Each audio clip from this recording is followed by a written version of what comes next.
কেমন প্রাণ দিয়া, কেমন মন দিয়া, জান দিয়া ভালোবেসেছেন। আজকে তুমি আমি নবীর সুন্নতি দাড়িটা গালে রাখতে পারি না, সুন্নতি লেবাসটা শরীরে রাখতে পারলাম না, নবীর সুন্নতি টুপি মাথায় পড়তে পারি না রে ভাই। যে সাহাবায়ে কেরাম দুনিয়ার জমিনে মায়ার নবীর জন্য জীবন পর্যন্ত বিলীন করে দিলেন, আল্লাহর নবী অর্ডার করলেন, ও সাহাবায়ে কেরাম হানজালার লাশটা তালাশ করো। সাহাবায়ে কেরাম তালাশ করলেন, কোথাও খুঁজে পাওয়া যায় না। আমার নবী টেনশন হয়ে গেলেন, টেনশন করতেছেন। হঠাৎ জিবরাইল আসিয়া ডাক দে, ও পয়গম্বর শুনে নেন, আপনার হানজালাকে খোঁজা লাগবে না। যেই হানজালা নবীর জন্য জীবন দেয়, দিনের জন্য জীবন দেয়, কোরআনের জন্য জীবন দেয়, ওই হানজালা আল্লাহর জন্য শহীদ হয়ে গেছে, নবীর জন্য শহীদ হয়ে গেছে। হানজালার গোসল দুনিয়ার কোনো পানি দিয়া হবে না গো নবী, দুনিয়ার কোনো পানি দিয়া গোসল হবে না। হানজালার ফরজ গোসল আমার আল্লাহ ফেরেশতাদের মাধ্যমে জান্নাতি পানি দিয়া গোসল দিয়া দিছে। সুবহানাল্লাহ। আউলিয়ারা কারে আকবা ইখতিয়ার, জাহেলারা কারে দুনিয়া ইখতিয়ার, মাইনি মুমিন সোয়ে মুমিন মিশাওয়াত, মাইলে কাফের সোয়ে কাফের মিশাওয়াত। এক জামানা সোহবতে বা আউলিয়া, বেহতর আজ সদসানি তোআত মেরিয়া। এই বেরাদর দূরে বাসাজ ইয়ারে বদ, ইয়ারে বদ বদ তোর বুয়াদ আজ মারে বদ। এ মুসলমান ইমানদার, ওই হানজালার গোসল আমার আল্লাহ জান্নাতি পানি দিয়া করায়া দিছেন। আমার নবী তাকায়া দেখেন, হানজালার চেহারা থেকে সবেমাত্র গোসল দিলে যেরকম পানিগুলো টপ টপ করিয়া পড়ে, সাহাবায়ে কেরাম তাকায়া দেখলেন হানজালার শরীর থেকে, দাড়ি থেকে টপ টপ করে পানি পড়তেছে। আল্লাহু আকবার। এ মুসলমান ইমানদার, হানজালা আল্লাহর কাছে এত প্রিয় হয়ে গেছেন, দিনের নবীর জন্য শহীদ হয়ে গেছে, আল্লাহর কাছে এত দামি হয়ে গেছে, মায়ার নবী নিজে হানজালার জানাজার নামাজ পড়াইছে। সাহাবায়ে কেরাম তাকাইয়া দেখে মায়ার নবী আমার ওই জানাজার মাঠে পা গুলা ফালাইতে পারে না, উকায়া উকায়া হাঁটে। সাহাবায়ে কেরাম জিজ্ঞাসা করলেন, মায়ার নবী আমার জবাব দিবেন, অন্য কোন সাহাবীর জানাজার নামাজে তো আপনি এরকম হাঁটিয়া যান নাই, আপনি হানজালার জানাজার নামাজ পড়ানোর জন্য ময়দানে এইভাবে কেন হাঁটলেন? জবাব দেন। মায়ার নবী আমার বলেন, ও সাহাবায়ে কেরাম শুনে নাও, আমার আল্লাহ পাক রব্বুল আলামিন এই হানজালাকে এমন ভাবে কবুল করেছেন, এই হানজালার জানাজার নামাজে শুধু মানুষ না, আমার আল্লাহ আসমানি রহমতের ফেরেশতাদেরকেও দুনিয়ার জমিনে পাঠাইয়া দিয়েছে। সুবহানাল্লাহ। এ নবীর উম্মত যুবক ভাইয়ারা, সবেমাত্র বিবাহ করছে, বাসর রাত থেকে নবীর জন্য দৌড়ে জীবন দিয়া দিল। তোমার কাছে তো এইটাও চাওয়া নাই, তোমার কাছে চাওয়া মায়ার নবীর ইতিহাস পড়ো, মায়ার নবীর আদর্শের মালা গলায় লাগাও, সুন্নতি লেবাস পরিধান করো, দাড়ির মুখের মধ্যে দাড়ি লাগাও, আল্লাহর নবীর সুন্নতি টুপি মাথায় পড়ো, সময় মতন 5 ওয়াক্ত নামাজ পড়ি নাও, নিজের জীবনটাকে আল্লাহর নবীর সুন্নত দিয়ে সাজাইয়া নাও। কারণ নবী আমার বলে, দুনিয়ার মানুষ ভালো করে শুনে নাও, কিয়ামতের কঠিন মাহশরের দিন আমি পয়গম্বর, তুমি উম্মত ছাড়া আমি নবী জান্নাতে যাব না। সুবহানাল্লাহ। মান আহাব্বা সুন্নতি ফাকাদ আহাব্বানি ওয়া মান আহাব্বানি কানা মাই ফিল জান্নাহ। মায়ার নবী বলেন, ও উম্মত শুনে নাও, যেই উম্মত আমি নবীর সুন্নত, আমি নবীর আদর্শ মানবে, ওই উম্মত আমি নবীর আদর্শের গলার মালা, আদর্শের মালা যখন গলায় পড়বে, মান আহাব্বা সুন্নতি, যে আমার সুন্নতকে মোহাব্বত করবে, সুন্নত পালন করে জীবন আদর্শ মানবে, নিজের জীবন পরিচালনা করবে, সে কেমন যেন আমি নবীকে ভালোবাসলো, মোহাব্বত করলো। আর যেই উম্মত আমি নবীকে মহাব্বত করলো, ভালোবাসলো, কিয়ামতের ময়দানে ওই উম্মতটা আমি নবীর সাথেই জান্নাতে যাবে। সুবহানাল্লাহ। আমরা চাই না নবীর সাথে জান্নাতে থাকতে? সবাই চাই তো ইনশাআল্লাহ?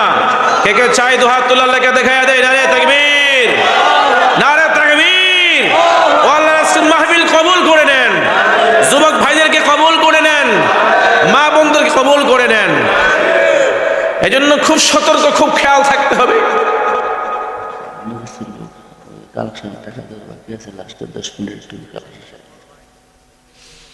আর কিছুক্ষণ চলবে, এই 5 মিনিট। আমরা মনে করি শুধু আমরাই নবীকে ভালোবাসি, কি বলেন? আমাদেরকে যে আল্লাহ যে শ্রেষ্ঠ নিয়ামত নবী দান করেছেন, তিনি শুধু আমাদের নবী না, তিনি জিনদেরও নবী, তিনি সমস্ত মাখলুকাতের নবী, তিনি শুধু দুনিয়ার নবী না, তিনি পরকালের নবী, সমস্ত ফেরেশতাদের নবী। সুবহানাল্লাহ বলেন। শুধু তিনি আমাদের নবী না, কুল কায়নাতের নবী না, তিনি আল্লাহ পাক রব্বুল আলামিন বলেন যে আমি আল্লাহ যে দুনিয়াতে যত লক্ষ নবী রাসূল প্রেরণ করেছি, তিনি সমস্ত নবীদেরও নবী। আল্লাহু আকবার বলেন। মিম্বার হওয়ার আগে আল্লাহর হাবিব যেই খেজুর গাছের উপরে হাত রাখিয়া খুতবা দিতেন, মিম্বার হওয়ার পরে আল্লাহর হাবিব এই খেজুর গাছে হাত রেখে এখন আর খুতবা দেন না। হঠাৎ করে একদিন মিম্বার থেকে, খেজুর গাছ থেকে কান্নার আওয়াজ, গুনগুন শব্দে কান্নার আওয়াজ। কি ব্যাপার? কি কান্না করে? আমার নবী কান লাগাইল খেজুর গাছে। খেজুর গাছ থেকে কান্নার আওয়াজ আসতেছে। আমার নবী জিজ্ঞাসা করে, তোমার বিরহ কি, বেদনা কি, তুমি কান্না করো কেন? আল্লাহ তাআলা খেজুর গাছের জবান খুলে দিলেন। মায়ার নবীর সাথে কথা বলে, ও পয়গম্বর, আপনি বহুদিন যাবত আমি খেজুর গাছের উপরে হাত রাখিয়া খুতবা দিতেন, আজকে কতদিন হইয়া গেল আপনি আমার উপরে আপনার বরকতি হাত রাখেন না। ও নবী আমার, আমি কি আপনার সাথে কোনো বেয়াদবি করলাম নাকি বলেন? আমার নবী বলেন, না না, মিম্বার হয়ে গেছে, এখন আর তোমার প্রয়োজন নাই, বিদায় তোমার উপরে হাত রেখে এখন আমি আর খুতবা দেই না। খেজুর গাছ থেকে কান্নার আওয়াজটা আরো বেড়ে গেল। আমার নবী প্রশ্ন করেন, খেজুর গাছ, তুমি তো একটা প্রাণী, জঙ্গলার প্রাণী, একটা গাছ, তোমার ভিতরেও আমি নবীর এত মায়া, এত মুহাব্বত। খেজুর গাছের কান্না আরো বেড়ে গেল। হাজী ভাইরা, যারা হজ করতে মদিনায় যান, ওই মদিনায় একটা ঘেরি আছে, উস্তুনে হান্নানা, খেজুর গাছ নামের একটা ঘেরি আলাদা আছে।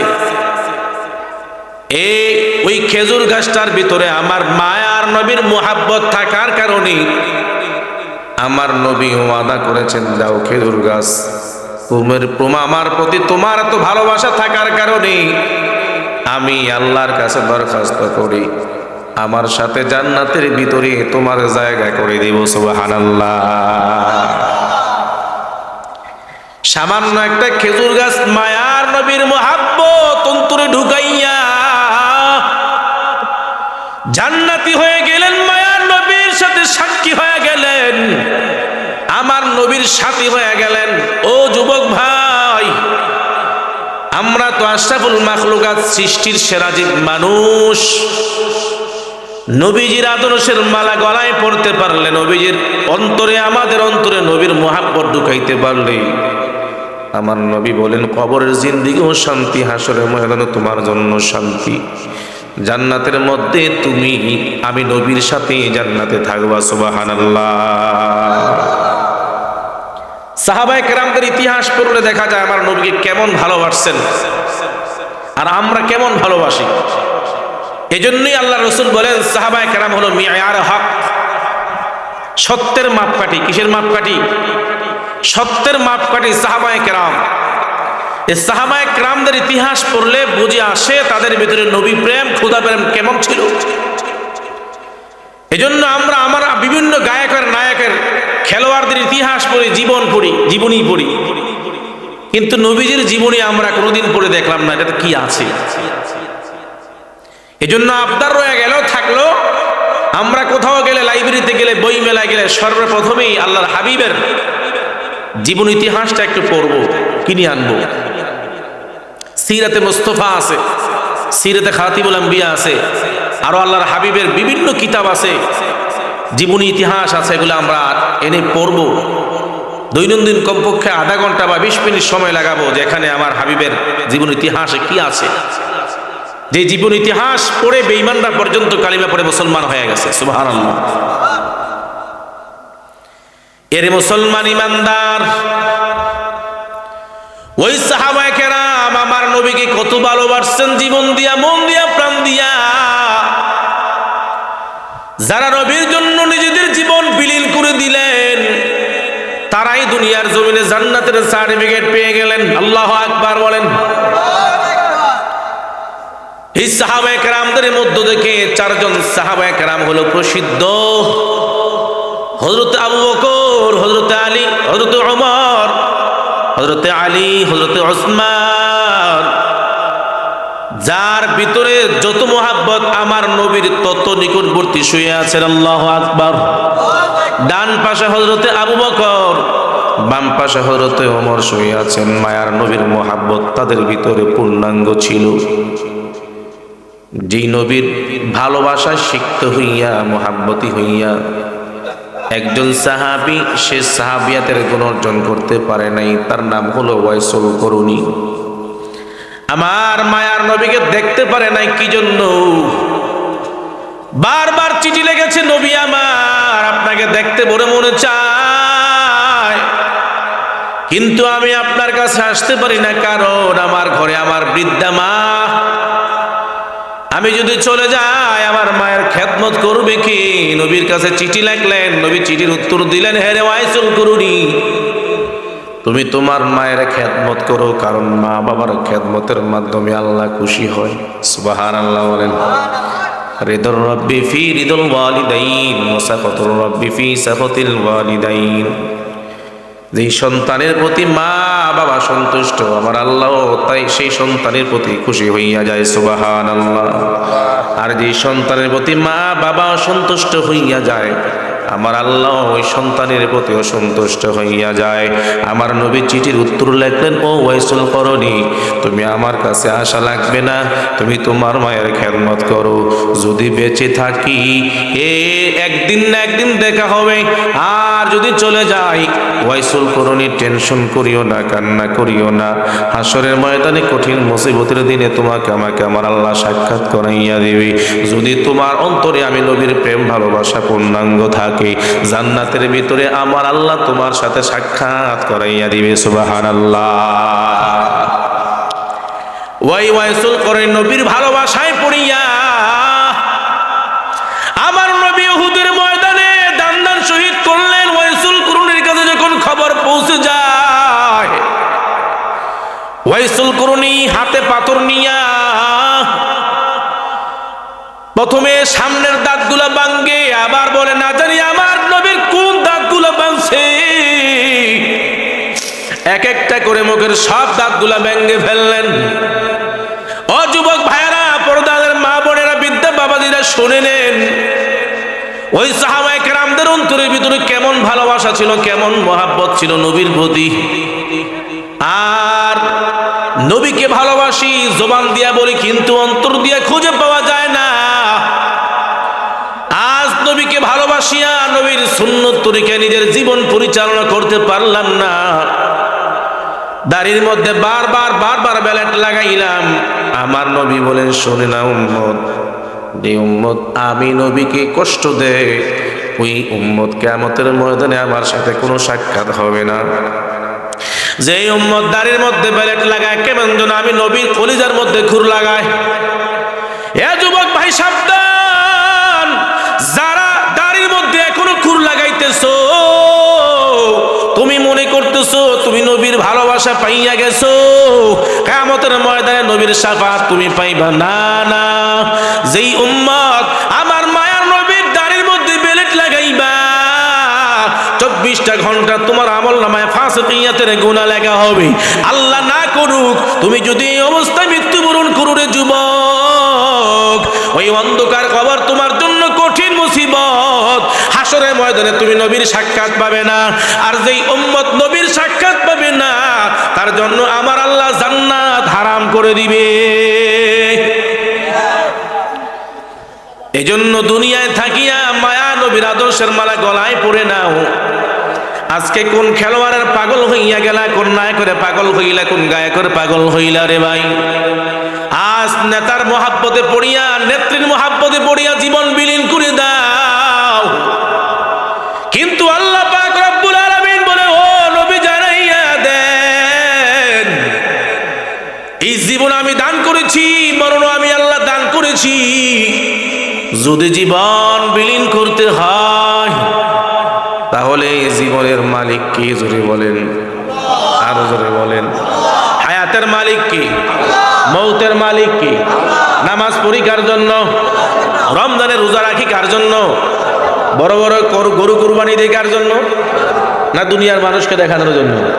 আল্লাহ বলে, কুল ইন্না সলাতি ওয়া নুসুকি ওয়া মাহইয়ায়া ওয়া মামাতি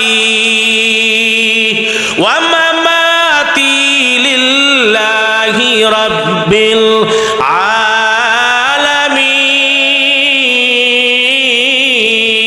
আলামিন।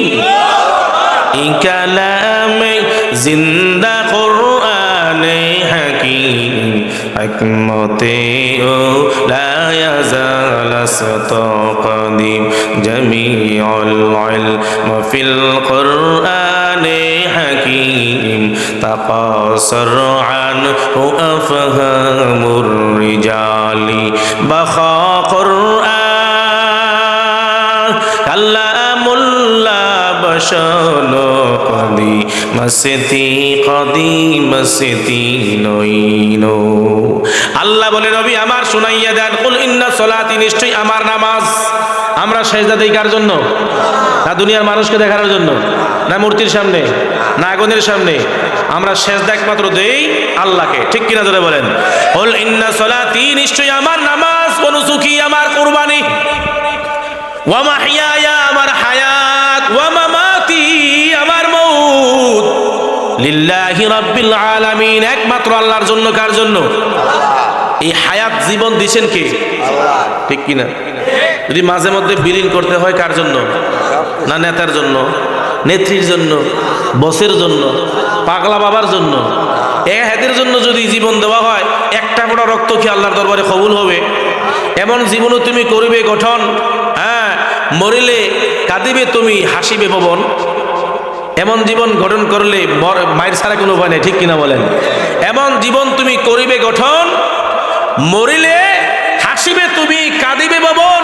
লক্ষ্য করে দেখো যুবক ভাইরা, হাদির প্রতি, যে হাদির জন্য আজকে সারা বাংলা নয় সারা বিশ্বের মানুষ চোখের পানি জড়িয়েছে, ঠিক কিনা বলেন? এমন হাদি প্রত্যেকটা ঘরে ঘরে আল্লাহ তৈরি করুক, সকলে বলে আমিন।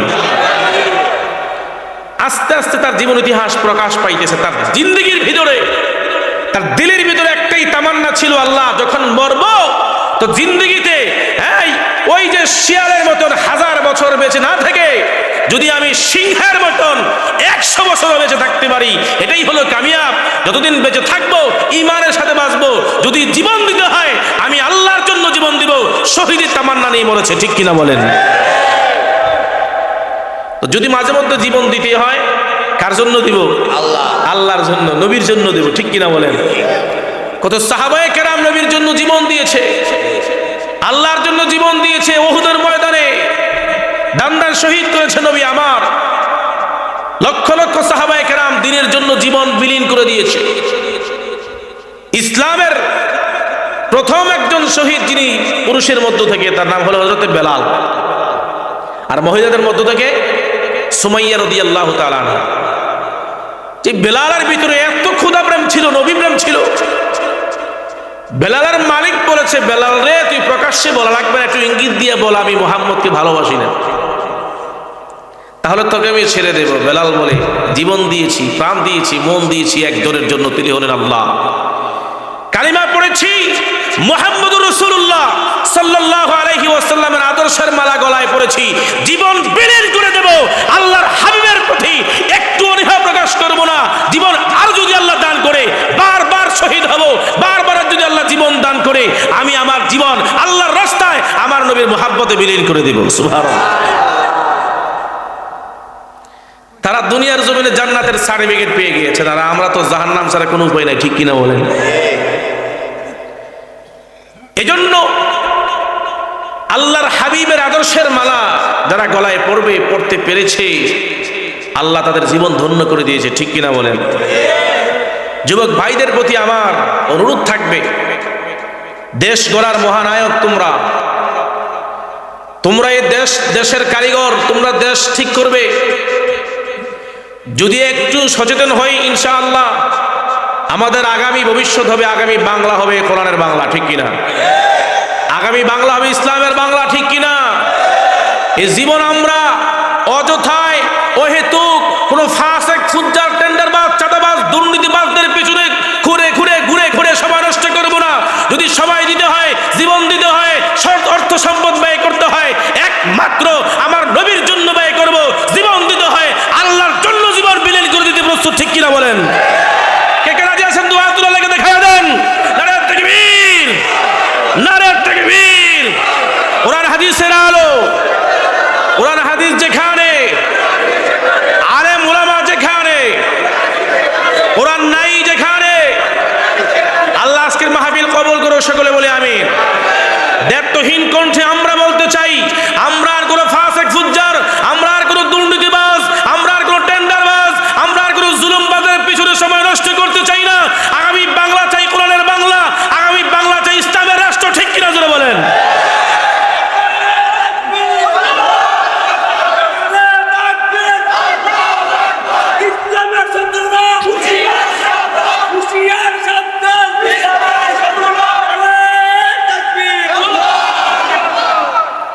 খামাখা নিজের জীবন এই ফসা রাজনীতিতে নষ্ট করে লাভ আছে? যেই ফসা নেতাদের পিছনে ঘুরলে, নেতারা মুসিবতে পড়লে সন্তান ফালাইয়া মা ভাইয়া যায়, কি বলেন? সন্তান ফালাইয়া মা ভাইয়া যায়, এমন রাজনীতি দরকার আছে?